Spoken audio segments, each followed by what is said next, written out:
Call the meeting to order. Move into the work session. Capital Improvement Project Plan presented by Ron Whitlatch. Thank you, Mr. Mayor and City Councilors. What we have before you tonight in a work session form is the CIP program, actually Capital Improvement Projects Program. We haven't done one for a couple of years. I thought it'd be a good time to update everybody on it instead of trying to cram it all into an agenda item. Go through it with a little bit of detail, not in full, but obviously to give you an idea of what's in it. Also, we're looking for comments, questions, input, guidance. It's kind of a living document. It's kind of a 5-year snapshot of what we're looking at over the course of the next 5 years. Most of the funding is relatively close, but we use the budget as our guiding document year by year. So, but before we go through the PowerPoint, I was just sitting here thinking, this document here is the actual CIP document, and kind of give you an idea if you want to follow along in a little more detail. It lays it out by system. Transportation's first, and you can see all the different projects. What we're going to cover in the PowerPoint are just basically the bigger item projects and bigger program projects, but there are other things in there too. So if you have questions or want to stop me during some time, just let me know. It's also got some funding breakdown sheets, you know, that kind of what our projections are over the next 5 years and how we'll be set up for that. So anyway, that's how that's laid out. Feel free to ask me questions. We'd love input. We're not looking for any decision tonight. Basically, this is just an opportunity to fill you in on what the program looks like, our proposed program for the next 5 years, gather any input, and then come back in April for implementation, basically by council motion. So with that, we can start. If you look at the first slide, basically we're looking at how do we get to a CIP document. We pull it from master plans. That's a 20-year planning window. It's pretty broad in scope. You know, the projects aren't real defined. They're pretty broad brush. They're prioritized a little bit different than what we would normally prioritize. You know, they're just kind of a high, medium, low, so there's really no years attached to it. And then from there you run into a CIP document, and that's what we're looking at here, 5-year planning. It should be noted also that we can change this on a yearly basis. We'll come back, keep it updated on a yearly basis. We haven't done one for a couple of years because there really hasn't been a whole lot of change to it. So we felt it was time to go ahead and update that. And then, of course, what really guides the entire process is the budget document. The numbers you see in the CIP document are just that, they're projections. You know, so if we say we're going to do X project in year 15, 16 with Y funding, you know, we'd obviously wait and make sure that we had the funding, but this is just what we're looking at as priorities and what the needs are right now. So that's kind of how the document comes to life and how we use it. We use it as kind of a guiding document on where we're going. So that we can start with the transportation system. You know, this includes bridges, it includes overlays, it includes reconstructs, and the whole gamut of the transportation system. It does not include trails. Trails are included in the park section of it. And you see for this year, we're looking at doing Cascade Drive with Lynn County. We will be probably bringing that to City Council in April for request to approval to a bid. And that project will happen this summer.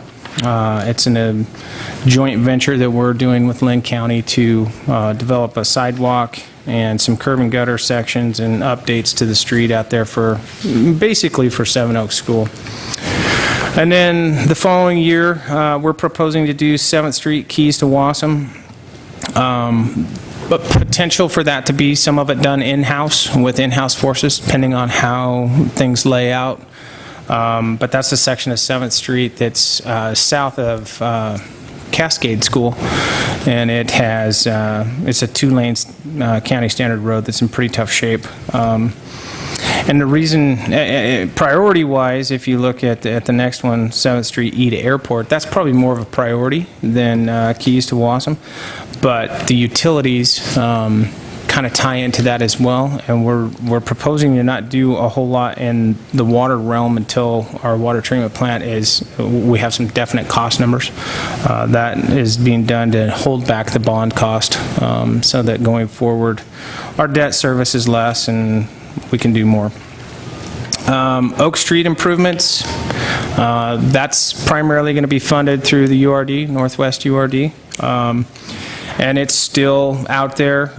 We're showing it at $1.5 million. Will we have that much money? Hard to say. We're going to have to see how the Northwest URD does. It may be some shape or form of that. And then we show in here a yearly street preservation project. Whether we get to that, sometimes we do minor ones with our maintenance crews. Sometimes we try and do an overlay. What we've been doing predominantly in the past is holding that money that we get in surface transportation funds and saving it for our bigger projects, because that's really the only, call it street maintenance money that we get in order to do bigger projects, and $100,000 just doesn't go very far. And then we're also proposing to do about $50,000 a year in bridge maintenance. We've got some of our bridges that are along the canal are showing some pretty increased signs of scour since our friends to the north and west have operated the canal at a little higher flow. So we're seeing some more scour. Our bridge reports from ODOT are actually showing that on a 5-year trend. I can't remember the exact numbers, but we are actually seeing some issues with those bridges. And it's not necessarily the structural integrity of the bridge, it's more the approaches. What happens is the approach where the bents are, they're pretty short. And what happens is with the increased canal flow, a lot of times what we get is we get water coming behind the bents. And what that does is it washes out the approaches. So we're kind of seeing a little bit of that. In fact, we've got OBEC Engineering looking at designing 3 or 4 of them. We obviously wouldn't be able to do 3 or 4 at a time, but it's they're very similar in nature, and it makes sense to kind of package them up in a design bundle that way. So they're actually probably going to be working on that here in the next few months, and we'll see if we can get a couple of those done this year, if not the following year. So that's kind of, in a nutshell, what we've got for transportation. Not a lot. There's not a lot of transportation money out there in terms of maintenance, in terms of how we attack bigger projects, how we do reconstruct. That's why it's a really good opportunity with Cascade Drive to partner with the county, because although it's a county road now, if it was turned over to the city, we would not get as much as we're going to get out of this deal. So it's actually a pretty good deal there. Is there any questions on transportation system? I have one, but I'm not sure if I'll be competing with the train here. Okay. We can take a break. There you go. Take. Okay.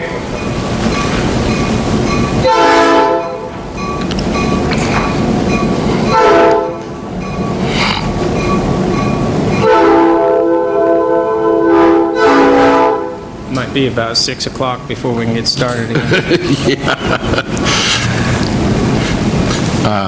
Okay, and I don't know if this isn't really related to this, but maybe it is. Okay. One of the things that I really hate are half-street improvements. And this is maybe not a question you could answer right now, but what effect, dollar-wise, if you look at the amount of half-street improvements that are in existence, what would it have cost extra to have finished those streets for whatever length they were to date, and how would it have affected the funding that we get? Because I know that some of that would be kind of stagnant money until it was repaid by a property owner or a developer or something like that.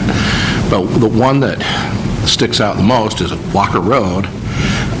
And I noticed that there's a half-street improvement from, I think it's from 7th Street or so, and then there's a blip, and then there's a little property that isn't, then there's one that is, and then a property that isn't, and another short little strip.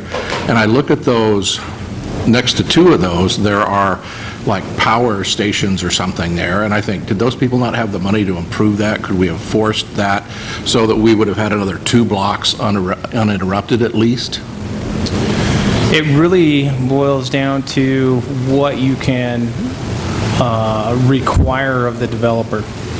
So essentially, it's their frontage. I agree with you. Walker Road, Jason and I have actually looked at Walker Road a lot of times. When we come through there with the west side interceptor, that'll probably all change because we'll be about 25 feet deep. So the whole road will be gone, and it'll probably be redone anyway. So in terms of what we can make them do, I believe it's just the frontage, you know, and if it's not a capacity issue, if it's not capacity related to their development, that's really how they work that. A lot of what we're doing now, you know, we'll get somebody that comes in and says, I want to build a house here, there's no sidewalk anywhere, and our response to that is, will you be willing to sign an agreement to build your sidewalk later? Because I'm not a fan of putting stuff in and tearing it out, and 99% of the time when we put that stuff in, without anything else around it with control, we end up tearing it back out. So it's kind of a waste of money. So I agree with you. What that cost would have been, I don't know, I could ballpark it. I'd say it would have cost you maybe 30% more, 35, 40, somewhere in there. And it is the prime time to do it with mobilization, Oh, et cetera. completely agree. Yes, yes, yes. I would like for us to maybe, I don't know, maybe it's a council decision, a policy or something to look at that. Whenever I see it, I get a feeling of missed opportunity and cost and a sense of a lack of closure. And Walker's a good example. If we're kind of stuck with that perpetually, Yeah, no, I agree. That's a bad thing. And it's kind of dangerous at night, visibility, et cetera. You're used to a wide street, and if you're new in that area, I think it's dangerous. Yeah. That's one of the reasons that Walker Road's not on the transportation list is with the west side interceptor going down there and where we locate that, it's not really going to matter where we locate that. It's going to be a great big machine that's going to completely destroy everything that's down there, and a lot of that will get fixed. And Jason and I have been looking at ways that we can use some of our yearly maintenance money to set aside for doing that. Walker Road is on our radar. Yeah, well, but if the interceptor hadn't materialized, Right, I that's agree. what I'm thinking of, just I agree. for another area that would, we don't want to reproduce that situation. No, and I agree with you. And one of the things, I guess, back to that point with Cascade Drive that we're doing with Lane County, if you think of it in terms of the east side being the school side, that'll all be curb gutter sidewalk on that side. The other side will still remain a county standard ditched road. Primary reason for that is not knowing what's going to develop out there, and the excavation and rocking costs to put that together to get it to a lower standard would have been, it cost 40 to 50% more than what it's costing now. So our thought was, well, let's see what these properties do as far as development. And at such time when they do develop, you know, we'll look at that as a whole. And they may never. They may never, you know. I mean, it may not be in our lifetime. We may have to be rebuilding Cascade Drive before we even get to that point. Most likely, the way my luck runs, it'll be the next day after we finish the project, somebody will want to do something down there. So, you know, those are some of the reasons, and a lot of it has to do with land use on what they do down there in these subdivisions we can't really require. But I think if I hear you right, what you're saying is, as city-wise, when we see a situation like that, let's jump on it and maybe we fund it, and to avoid that half-street. And I agree with you. I think that's the prime time to do it. It gets a little tricky when you match public and private money. We did it on McKinney Lane. We did some work down there. We increased road width to cover some paving, and I think we matched like $48,000. So we kept it under the prevailing wage stuff, and we worked with the contractor down there so that we didn't get just a half-street improvement. It's a little bit more than a half-street improvement, because we looked at the same thing, and this is going to be, you're going to have this half-street improvement, and then you're just going to have this area, you know, what do people do with that? And so we opted to add about 5 feet of asphalt, I think, and a little bit more drainage.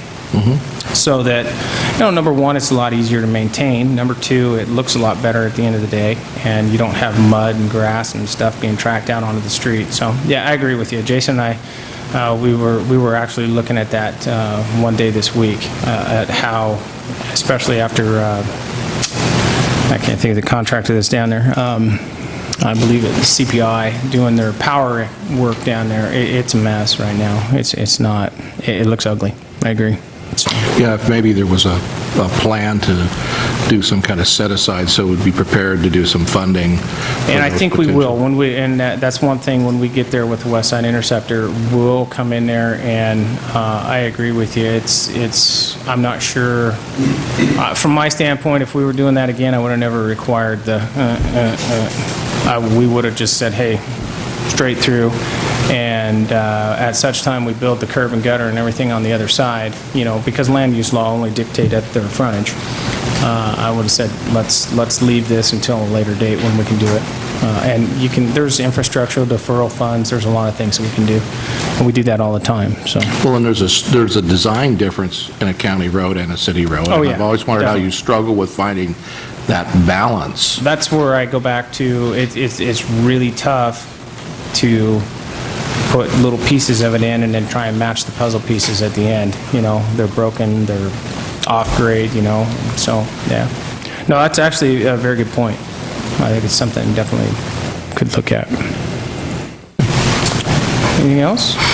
Transportation? Just the Walker Road thing there. Citizens are not happy campers right now. Yeah, I know. Yeah, I know.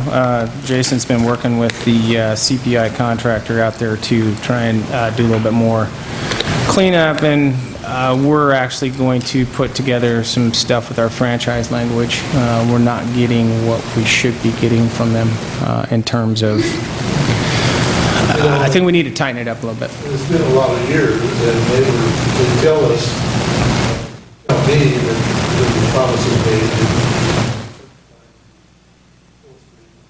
Yeah. happen the next day. Yeah, I don't know when they, it's been longer than that, because I think that, yeah, it's been a long time since Walker Road was I done. agree with Floyd, that wide and squeezed down at night is, I kind of like pretty different. Sure. It's not. Yeah, you'd be better off to keep it one width, because it is deceiving. So, and that's a good I don't know point. whether we as a council, at some point, maybe we should say we don't have any half-street improvements. I think we ought to have that discussion. Yeah. The biggest problem you've got with that is the land use piece, and what we can require. So if you caution going in and doing that, because if you say no more half-streets, we may or may not have the money to do that. I think there's things that we can do to maybe, if the half-street's done right. I think the biggest thing with Walker Road is just that the fact that you've got 2 or 3 of them that are full width, and then you come back in multiple times, and that curve on there doesn't do it justice either. But if we do that, and Walt helped me out here on the development piece, if that would be kind of, how would we do that? How would we declare no more half-streets and make a developer deal with that situation? It would be pretty hard to do because they only have a certain obligation. Excuse me. There's also court requirements as well. You cannot, the nexus and connection and what's their real impact on the street. Other cities have done it where if they do, a 3/4 street improvement, the city picks up the other quarter. Sometimes you can negotiate that. The larger issue, though, is that based on our code, we only require that half-street improvement. And if you go beyond that, you start getting into the realm of exactions. And that gets into a little bit of a legal issue. So it's just like we can't ask them to put in oversized pipes. They are only required to put in the pipe of a certain size, and the city pays for the oversizing. So that same relationship goes with the streets as well. Well, I guess that's part of my question, too, is that what is that cost approximately of, say, what has already been done in the last 10 years? What kind of money would that have taken out of circulation, just in a guess? Because I think in the long haul, we pay a backhanded price for those kind of things. And is there anything where you can, in a future date, from a property sale or development, recoup some of that? We have provisions about, I'm trying to look for the right word here. Could do cost recovery. Cost, that's true. The other thing too, though, is think of it this way. If the city picks up the improvements for the other half, we now have granted a benefit to those property owners, which they may or may not want, but which will certainly benefit them at the time they develop their property. Does the city have any legal claim on recouping cost because we've just made their property more valuable? Interesting situation. Well, I guess that's what I'm seeking, is more clarification on what are the pluses and the minuses of that. And I don't know if the rest of you, I mean, maybe you don't even care, I do, but, because I think we pay kind of a price. And with the case of Walker Road, if there wasn't a interceptor going through there at some point, we would have this incredible bottleneck on what should be a fairly major collector road that doesn't benefit anybody. Yeah, I would agree with that. I think if you looked at it as a whole, the way they're doing the half-street improvements now is probably not, I mean, Walker Road, from what I can think of, is probably the exception to what you're seeing out there. I think about North 5th Street, north of Reeves Parkway, that's a half-street improvement. Functions just fine. Yeah, it's not built out, but Walt's right. I mean, is the guy that we just said build this half or three-quarter street improvement with your development, and the city will pick up the other portion, is he going to say, hey, why are you doing this for my neighbor, but you're not picking it up on my side? So I think there's definitely some issues there. You know, you wouldn't want to set a precedent that, especially with the amount of street funding that we have. But in the case of Walker Road, those little tiny pieces should have never been, in my opinion, we should have done some kind of infrastructure deferral fund and picked those up at a later date. For one, it looks tacky, and two, it doesn't function well. So Yeah. And I'm not sure Walker Road was a true half-street improvement down there when it was built. It doesn't feel like it when you drive it. So that could be a part of the issue too. I think if a half-street improvement's done correctly, it's probably it's not as bad as what Walker Road is. You know, and we wouldn't want to be on the hook for, you know, if we did something, you know, by resolution or by code where it said, you know, we'll pick up X. We'd want to be careful with that, with the amount of funds that we have available to do that. So, but definitely worth looking at. Yeah. So, how would the funding out the west side interceptor? I got to put the road back together. I mean, it essentially, we do the same thing on every sewer project that we do. Yep, doesn't matter. The sewer, well, 12's a little bit different because the URD paid for it, but the sewer, you know, in reality, the sewer is going to pay for X amount of trenching, whatever that looks like. When you're that deep, that probably turns out to be in that much machinery, 25 or 30 feet, and then that's where the remaining pieces of funding would come from streets to finish it off. So. Now, if it was just a normal shallow sewer, I'd tell you that'd be a stretch. But with the depth that we're going to be down there, it's going to look like a bomb went off. So. We've stirred up a little bit of an interest because of the activity that's going on there. Oh, well, great things are going to Right. happen now. Right. Or they're not happening. And they're not, and that's you know, when that's unfortunate. We definitely wouldn't want to do it now. We need to wait until we get that piece of Walker Road done, or otherwise we'd do it twice. So, you know, and we'll go through that here when we get into the wastewater system, where we think we're going to be on that and how that's going to work. But definitely one that is on the radar. It's just not shown in the CIP plan because I don't think we'll be there in the next 5 years based on our sewer funding. We better get off of Walker Road and move on. Yeah. Okay, we're off of Walker Road and we're on to wastewater then. Something new. This year, looking at a sewer extension to our water treatment plant site. Basically, that will extend from McKinney Lane apartment where they left off with sewer. We will extend it up to our site. We're still debating whether it's best to go down Fuller Lane or whether it's best to come around River Road. We're working with the property owner on Fuller Lane to see about an easement, but I want to see exactly what her stipulations are before I commit us to anything. You know, I know we've talked about maybe doing yearly maintenance on the road, but I think we need to look at that in more depth and see what that means for us before we take that on. So we may be going out River Road and doing it that way. Either way, there's probably $50,000 cost savings there overall if we can go down Fuller Lane, but we need to look at the long-term effects of that as well. So we're down there maintaining their road 4 or 5 times a year because that's the stipulation of the easement. It may be better off just to go down River Road. So we're still looking at that.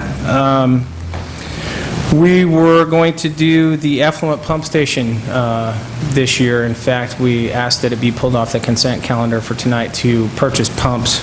We got a final contract price back from CH2M Hill, who's doing the design of the overall project, not just the pump procurement, and it was upwards of $900,000. And we didn't feel comfortable with trying to pull off an almost $1 million project on 4 months' notice. We were told at the beginning that it'd be somewhere in the $400,000 to $500,000 range. So we've opted to go back to the drawing board. We're going to work with our treatment plant operators this year. They've indicated that they can make some things work, and we'll try this project next year in the hopes that we can get it down just a little bit. I think there might have been some scope creep in it possibly, but we need to get a little more detail on that before we pull the trigger on something like that. So that's you'll see that was scheduled for this year, but we pushed that out to 15-16. And it still shows $1 million. Again, it's a planning document. True cost will be true cost. So what we plan for those. Then we're showing the next phase, the West Side Interceptor, which would be from Oak Street to and through Airport Road along Airway. And then, depending on how our MPDS permit comes back, we may have to start doing some additional phases of downtown sewer for I&I reduction. We'll see how much of a priority DEQ places on us when we get that permit back, and I think we're expecting that in the next... this next fiscal year. Yeah.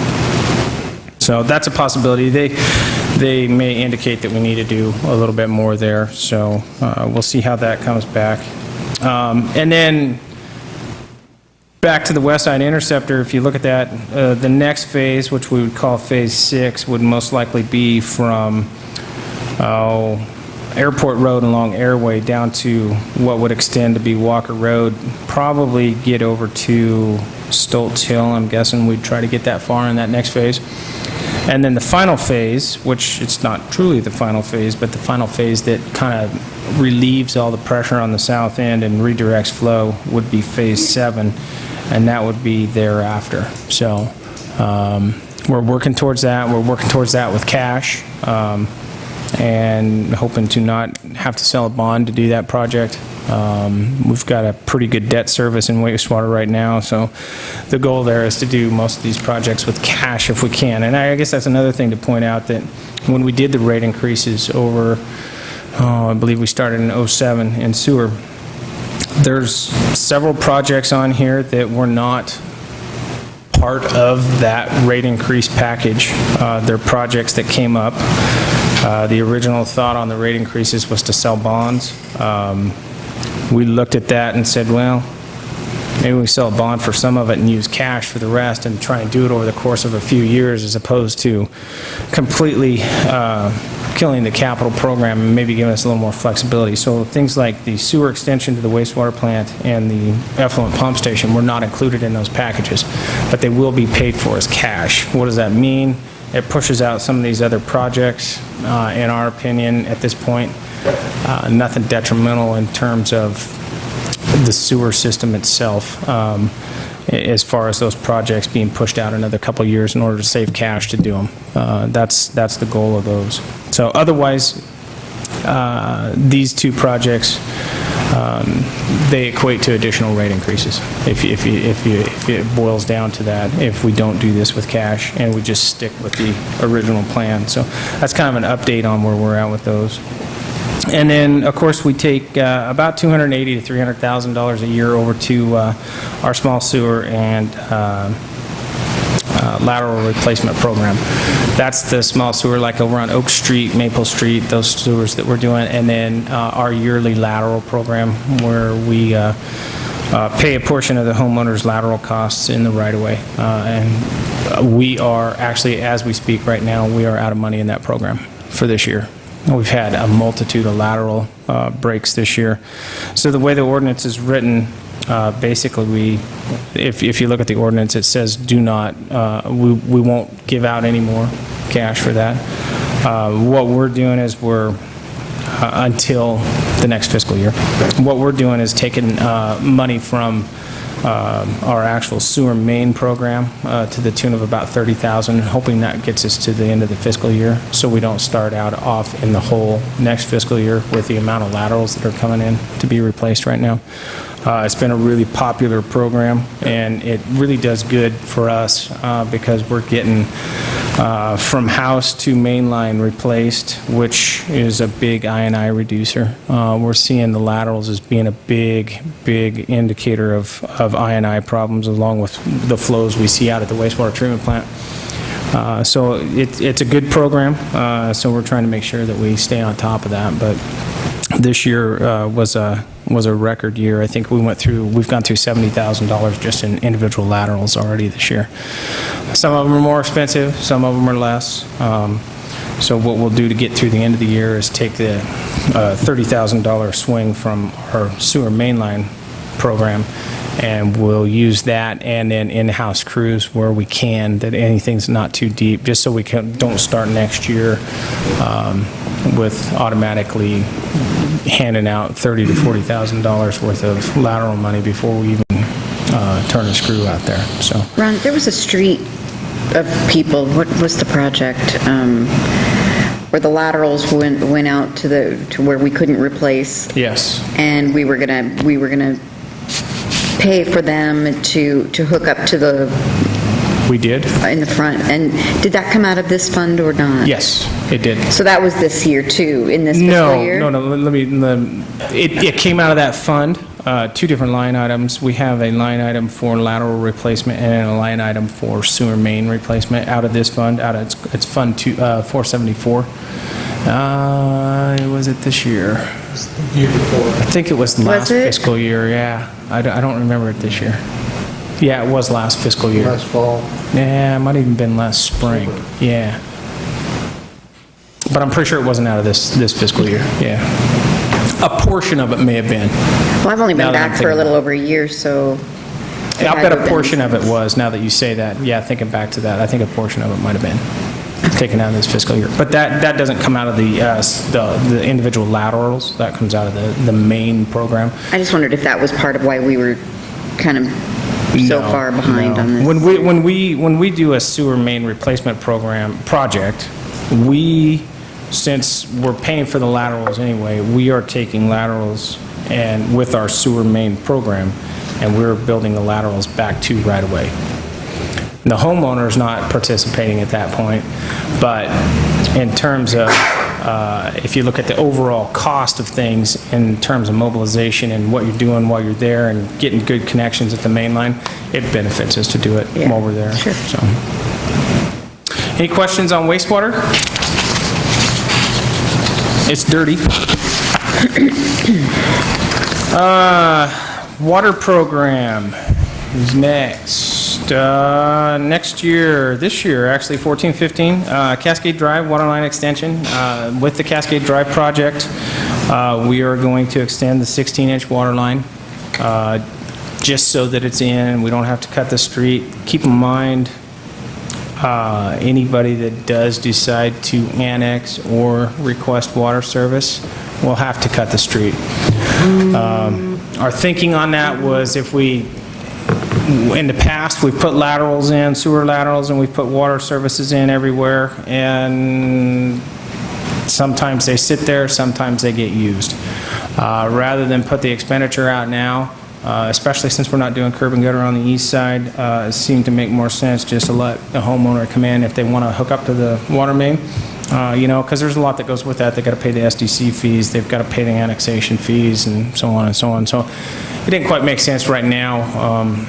And I say this, and we'll probably be back, like I said, within 2 months of the project being done and have 10 people that want to hook up to it. But I think it makes more sense to let them deal with that at their time. So we are just extending the main line down there. You see where we're extending the main lines for the water treatment plant. That'll happen this year. And then from there, really, we don't, until like 16, 17, we're not proposing to do a whole lot in the water fund other than the water treatment plant and projects associated with it.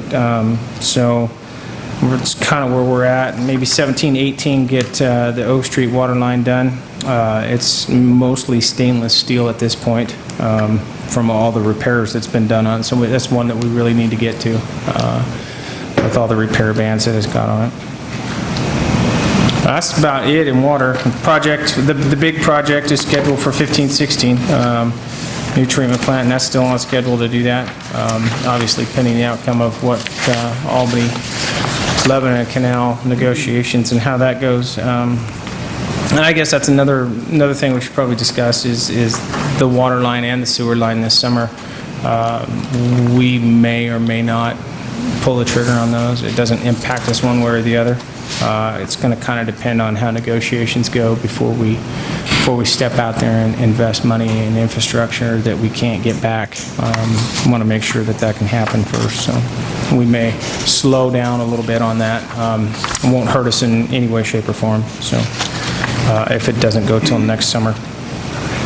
But the design is moving forward. Questions on water?